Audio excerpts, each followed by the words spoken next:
Bienvenue sur Enjoy Wisdom Well et merci de faire partie de notre chaîne, autant la vôtre que la nôtre. Aujourd'hui, nous explorons le livre de développement personnel incontournable de Stephen Covey, les 7 habitudes de ceux qui réalisent tout ce qu'ils entreprennent, The 7 Habits of Highly Effective People. Ces 7 habitudes ne sont pas de simples astuces ou recettes rapides. Elles représentent un changement profond dans la façon dont nous nous percevons nous-mêmes et dont nous concevons nos responsabilités dans la vie. L'idée centrale de Covey est que le vrai changement commence de l'intérieur. Plutôt que de blâmer des facteurs externes, nous apprenons à construire de meilleurs cadres internes qui influencent notre manière de penser, d'agir et d'interagir avec les autres. Il s'agit de développer notre caractère, pas seulement de modifier des comportements. Covey estimait que la véritable efficacité repose sur des principes intemporels, tels que l'intégrité, le respect, l'empathie et l'équité, plutôt que sur des techniques passagères. Il souhaitait nous guider vers une vie ancrée dans l'honnêteté et la profondeur. Les 7 habitudes, prises ensemble, nous aident à clarifier notre objectif, à aligner nos actes sur nos valeurs, à cultiver des relations authentiques et à continuer de progresser au fil du temps. Chacune de ces habitudes alimente la suivante, créant un élan ascendant de développement personnel et interpersonnel. Parcourons-les une à une. Soyez proactif. La première habitude de Covey, soyez proactif, signifie fondamentalement reconnaître que nous avons le pouvoir de choisir notre réponse aux événements qui nous entourent. Oui, il existera toujours des circonstances échappant à notre contrôle, des crises économiques, des problèmes familiaux ou des imprévus. Mais Covey souligne la différence cruciale entre les personnes proactives et réactives. Les individus proactifs se concentrent sur ce qu'ils peuvent influencer, tandis que les réactifs s'inquiètent excessivement de ce qu'ils ne peuvent pas changer.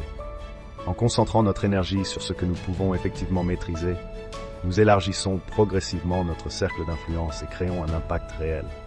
Être proactif consiste à assumer la responsabilité de nos actes et de nos attitudes, au lieu de subir les aléas de la vie. La proactivité implique aussi de réexaminer la façon dont nous nous exprimons envers nous-mêmes comme envers les autres. Par exemple, remplacer une phrase réactive du type « je n'y arriverai pas » par une affirmation proactive comme « je choisis » ou « je vais » déplace notre mentalité de l'impuissance vers l'affirmation de soi. Cela envoie un signal à notre cerveau, nous maîtrisons notre propre vie. En pratique, soyez proactif constitue le socle de toutes les autres habitudes du livre, car il nous rappelle que nous sommes les auteurs de notre propre histoire. Commencez en ayant la fin en tête.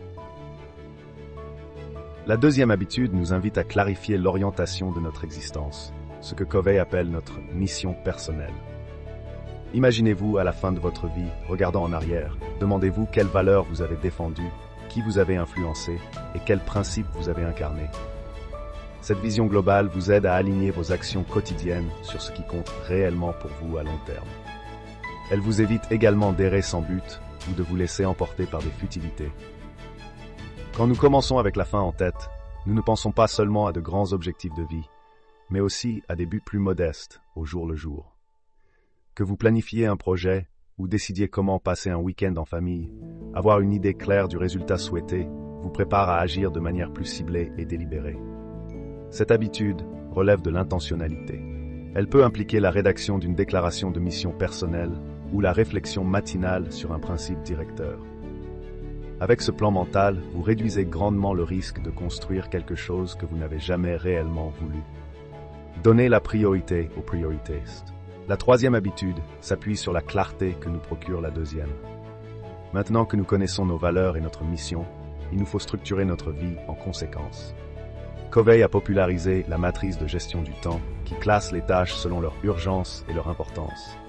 Le principal écueil pour beaucoup est de se laisser happer par des activités urgentes mais peu importantes, notifications incessantes ou délais mineurs, au détriment de priorités réellement importantes, quoique moins urgentes, comme nourrir nos relations, préparer l'avenir ou investir dans notre développement personnel.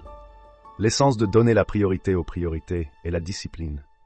C'est l'habitude de faire ce qu'il faut pour honorer nos valeurs et notre mission, même si ce n'est pas toujours le plus simple ou le plus confortable. Cela peut signifier programmer un temps pour faire du sport ou partager des moments de qualité avec nos proches, au lieu de laisser les exigences extérieures dicter notre emploi du temps. Cela peut aussi impliquer d'apprendre à dire non plus souvent, afin de pouvoir dire oui à ce qui compte vraiment. En maîtrisant cette habitude, vous alignez votre quotidien sur vos objectifs à long terme et vous assurez d'avancer dans la bonne direction. Pensez gagnant-gagnant. La quatrième habitude est la première à traiter directement de notre interaction avec autrui. Covey remet en question l'idée traditionnelle selon laquelle le gain de l'autre doit nécessairement se faire à nos dépens. Nous pouvons plutôt rechercher des accords et des solutions profitables aux deux parties, en bâtissant des liens de confiance et en nourrissant les relations au passage. Cette habitude naît d'une mentalité d'abondance, la conviction qu'il y a suffisamment de succès et de ressources pour tous, plutôt que d'une mentalité de pénurie, qui suppose que les opportunités ou la chance sont nécessairement limitées. Concrètement, penser gagnant-gagnant signifie viser la compréhension mutuelle et la satisfaction de chacun dans nos relations, qu'elles soient personnelles ou professionnelles. Il peut s'agir de négocier un accord où chaque partie se sente respectée et valorisée, au lieu qu'un partenaire ressorte perdant. Il s'agit aussi de soutenir et de célébrer les réussites d'autrui sans envie ni ressentiment. Ce changement est profondément transformateur. Il aide à dissoudre les barrières entre moi et toi pour qu'on se concentre sur nous et sur ce que nous pouvons construire ensemble. Cherchez d'abord à comprendre, ensuite à être compris. Seek first to understand, then to be understood. La cinquième habitude est étroitement liée à la communication efficace. Souvent, nous abordons les conversations en cherchant à imposer d'emblée notre point de vue, persuadés que c'est lui qui compte avant tout. Covey inverse ce schéma. La véritable empathie et l'écoute active doivent précéder l'expression de nos propres idées. Quand quelqu'un se sent profondément écouté, ses défenses tombent et un dialogue authentique peut s'établir. Selon Covey, la communication efficace ne se limite pas à un échange de mots. Il s'agit de percevoir sincèrement le monde depuis la perspective de l'autre. Peut-être qu'un collègue est stressé à cause de délais dont vous n'aviez pas connaissance, ou qu'un conjoint s'inquiète d'une situation que vous n'avez comprise qu'à moitié. En prenant le temps de poser des questions et d'écouter vraiment, vous ne faites pas que récolter des informations. Vous respectez aussi le point de vue de l'autre et validez son ressenti. Une fois que vous avez fait cela, vos propres idées ou suggestions auront bien plus de chances d'être entendues et appréciées. Voilà la force de l'empathie. Synergy. La sixième habitude porte sur le travail d'équipe. Quand nous synergions, nous combinons différentes perspectives, talents et forces, d'une manière qui fait que le résultat collectif dépasse la somme de ses parties. Covey définit la synergie comme une collaboration véritable, où les différences ne sont pas simplement tolérées, mais encouragées et exploitées afin de trouver de meilleures solutions. Cette habitude requiert également une certaine humilité. Il faut accepter que d'autres puissent apporter des idées ou des approches qui surpassent les nôtres. En pratique, la synergie peut se concrétiser lors d'un brainstorming avec un groupe au parcours, compétences et visions variées. Il ne s'agit pas d'imposer le consensus, mais de créer un environnement où chacun se sent en sécurité pour partager ses idées, même si elles sont hors normes ou incomplètes. À travers un dialogue constructif et une réflexion créative naît quelque chose de nouveau et d'amélioré.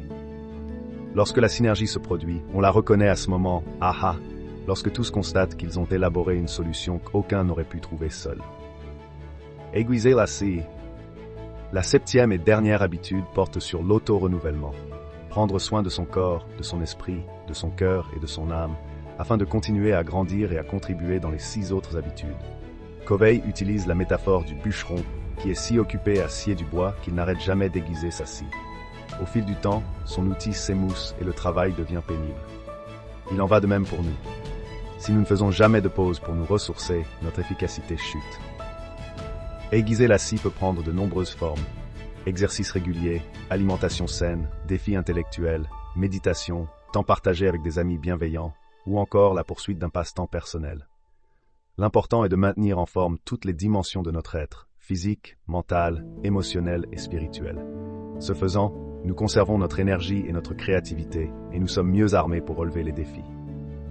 Ce n'est pas un luxe, mais une nécessité, car on ne peut donner ce que l'on ne possède pas. L'auto-renouvellement nous aide à garder un équilibre et une disponibilité sur le long terme. Si vous trouvez ce résumé utile, abonnez-vous et faites-moi savoir dans les commentaires. Parmi ces 7 habitudes, laquelle résonne le plus en vous, et pourquoi est-ce difficile de la maintenir au quotidien?